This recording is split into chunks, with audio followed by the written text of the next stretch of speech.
OK, we'll come back to that speeding limit in just a moment, but let's go back even before that. Around this time yesterday, we were all getting very excited about the Prime Minister's idea that everyone should study maths until they were 18, which he did address, his first big speech of the year in East London yesterday.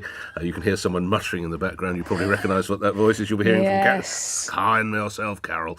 Carol Vorderman in just a moment. Here's a little of what the Prime Minister has said before you hear from our Carol. I am now making numeracy a central objective of our education system. Now, that doesn't have to mean a compulsory A-level in maths for everyone, but we will work with the sector to move towards all children studying some form of maths to 18. Just imagine what greater numeracy will unlock for people. The skills to feel confidence with your finances, to find the best mortgage deal or savings rate. The ability to do your job better and get paid more, and greater self-confidence to navigate a changing world. Now, only a handful of days into the new year, and my guest, Carol Vorderman, of course, co-star creator of Countdown, broadcaster and author. You were, or before we even get to yesterday, you'd already been very critical of the Prime Minister, hadn't you, and spoken about a degree of negligence. I think there is. I think it is. My question is, at what point does political negligence become criminal? Because what is happening in this wonderful country of ours is morally corrupt, in my opinion.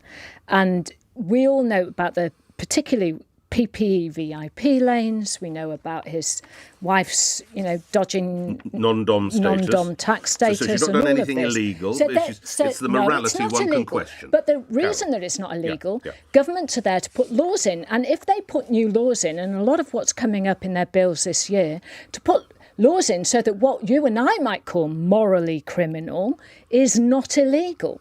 Do you see what I mean? So they're creating the laws to allow these loopholes to happen. That's my piece on that. I think you know where I'm coming from. What did you make of yesterday? What he said about maths? The Guardian newspaper reminds us that some years ago, a former Conservative leader, he wasn't even PM, David Cameron and Michael Gove, the Education Secretary, who I worked with, indeed asked you to lead a review into the teaching of maths in school up to the age of 18.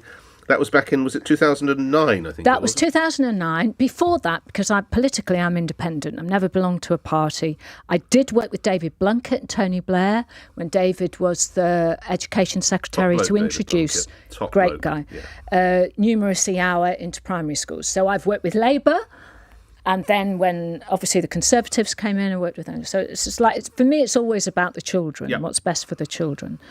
So it's a subject that I know deeply. I mean, listening to Sunak yesterday and his speech, it was like, are we in a parallel universe here? Literally, it was like, am I back listening to Jack and Ori or something? It was like, what? And then we can do this and then everything will be fine. Oh, and I'll just have a little adjustment here. Oh, everything will be fine. Hello. And, people are suffering. I came from a very poor family and, single parent, 3 kids. I was born in 1960, so I'm age 62 now. And I know I was a free school meals kid all my life. I know how hard it is. He was, saying, oh, my education was important. Yes, it was important. You went to Winchester, which is like Eton B. It's a private school. And it's like, he was head boy there. Then he went on and now it's like, does he have any conception of what real people are having to go through and the lack of opportunities for children? And the only way we can change this country is when children particularly are given equal opportunity. And so I am deeply passionate about it. Should kids study maths to 18?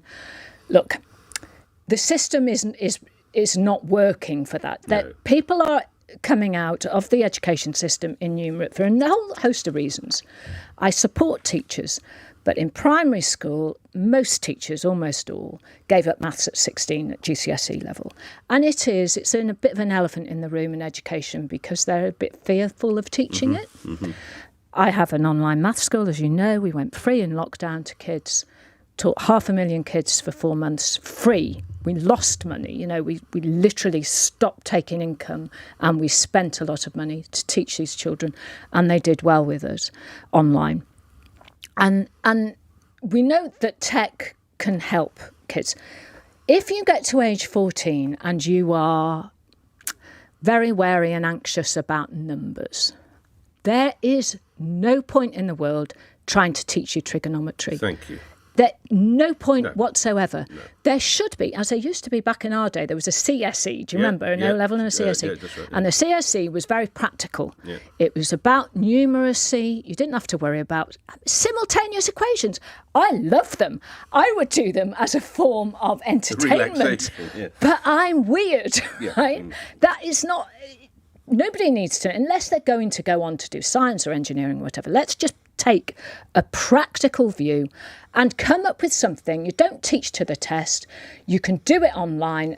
We do it online, where you have a little lesson, a little video lesson, and then you have a little test after. So it's like micro tests every day. You don't need to teach to an exam all the time, because sadly, teachers and schools have to keep doing this. You know, we've got the SATs now, and then we've got the this, and so they spend whole terms teaching how to answer a particular question which is set by an educationist, rather than the practicality about mortgages, about your salary, about tax, about all of those practical things that will help these kids as they get older. Your phone rings later today and Mr. Sunak says, I heard you on the radio today.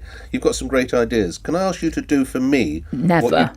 I'd say, Rishi, mate, I'll come to number 10 on one condition, that you give us all the information about these VIP lanes, that they are trying to continue, even though we're out of the pandemic. This is the PPE. So the PPE VIP, you, as you have promised, Rishi, to make public your tax return before Christmas. We've not seen it. You tell us about your wife and all of that kind of... Then perhaps I'll come to number 10, but no chance before then. Before I let you go, you mentioned a lot I'm on about... one, Nick. Oh, yeah, I know. I'm trying to diffuse you a little bit. You always frighten me when you get to this level of anger. I've known you forever. You were mentioning online. Let's talk a little bit about next week. You launch a new online series. Yes. Carol, what's it called? What's it about? Well, I'm delighted about it. Quiz show's obviously my thing. Yeah. It's... everyone's got a podcast. You're not anyone unless you've got a podcast. Of course. I haven't got one yet. You haven't got one. I haven't got one either. I'm working on it. But the quiz show, there isn't we'll do one together. No, there isn't a big quiz podcast. So all of last year, with working with people, and we put together this incredible, I think it's wonderful. It's very happy. It's called Perfect 10. It drops every day, Monday to Friday, and it's lovely. It's 10 questions, 10 points, all done in 10 minutes. And they're like 10 really lovely questions. And Can you give me an example of one you've done, or just so the listener gets... every day, question 2 will always be what we call hearsay. So you'll hear 2 sounds. One will be like oink, oink, oink, oink. Yep. And then another will be doors to manual, doors to manual. And you've got to do a phrase or saying so that would be pigs might fly. Pigs might fly. Got it. Yeah. So things like that.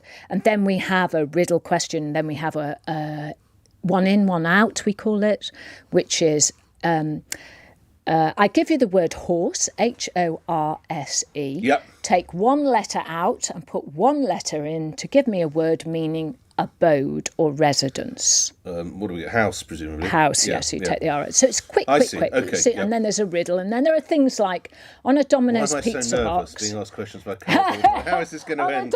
But so they're not like mastermind questions. Right. Well, I should hope not. Yeah. On a Domino's pizza box, there's a domino. Yeah. How many points are on that domino? Oh, I don't eat pizza. 6. 4.